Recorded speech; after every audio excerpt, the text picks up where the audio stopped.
Ahora vamos a ver cómo expresar la energía cinética y la potencial para este sistema de n partículas que está girando, que sería un cuerpo rígido, ¿no? Empezamos con la energía cinética. La energía total cinética de n partículas va a ser la suma desde alfa igual a 1 hasta n de las energías cinéticas de cada pedacito que forma el cuerpo o el sistema de partículas. Recordamos de los videos anteriores que la posición de cada elemento del sistema pues es la posición del centro de masa más la posición del elemento respecto del centro de masa. Si sustituyo esto acá, por ejemplo, voy a tener que la R alfa punto al cuadrado sería R del centro de masa punto más R punto prima alfa al cuadrado, y si desarrollo esto me queda R punto al cuadrado más R prima alfa punto al cuadrado más 2 veces el primero por el segundo. Entonces la energía cinética me queda como un medio de la suma de las masas por el primer término, que sería R punto al cuadrado, más un medio de la suma de las masas por el segundo término, más un medio por 2 se va y queda el R punto, que no depende de la suma, punto esta suma de las masas por R alfa prima punto. Este término es el mismo que ya nos habíamos encontrado antes. Primero recordamos que al escribir la suma de las masas por las posiciones respecto del centro de masa, lo que estoy midiendo es la posición del centro de masa respecto de sí mismo, multiplicado por la masa total, ¿no? Pero eso es cero. Y si esto es cero, pues la derivada también va a ser cero. Entonces este término se va y nada más me queda que la energía cinética para un sistema de n partículas son estos dos términos de acá. De hecho voy a borrar este. Y aquí podemos ver que hay una parte que es el movimiento del centro de masa y otra parte que es el movimiento de los elementos del cuerpo, por ejemplo este pedacito, alrededor del centro de masa. Bueno, para un cuerpo rígido, el único movimiento posible relativo al centro de masa, si no se puede cambiar la forma, pues es el giro, la rotación. Así que esto es el movimiento del centro de masa y esto es la energía cinética de rotación alrededor del centro de masa.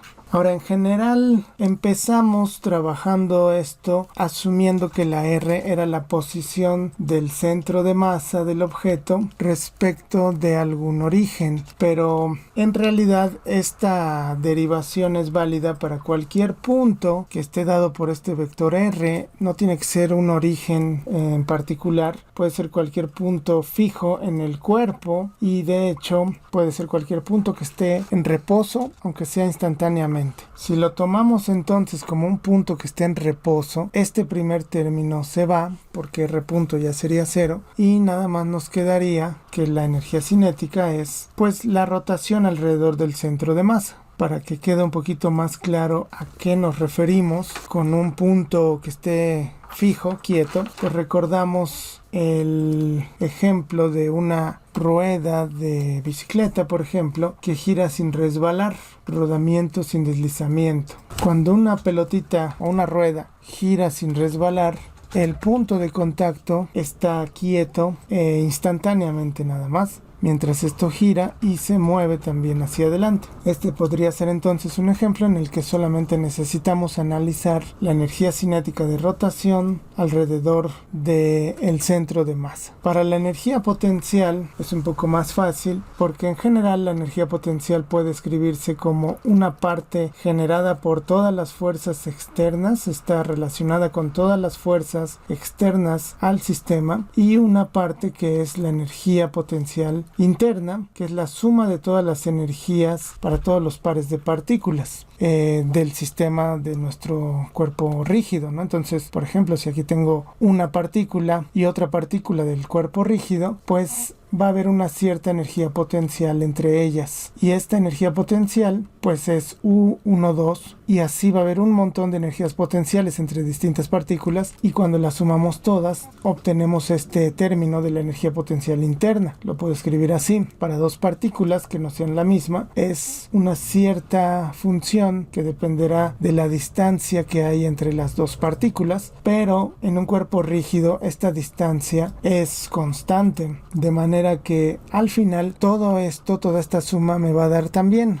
un valor constante y significa que lo puedo ignorar. Recordemos que lo que nos interesa en la energía potencial son diferencias de energías. Si tengo un término que es constante, pues lo podemos simplemente fijar como cero. También estamos asumiendo para poder hacer esto que todas las fuerzas internas son centrales, o sea que van a lo largo de la línea que une a este punto y este punto, de manera que no depende la energía potencial interna de la dirección de este vector, sino depende nada más de su magnitud. Así que para discutir la energía potencial de un cuerpo rígido, solamente nos hace falta tomar en cuenta las fuerzas externas.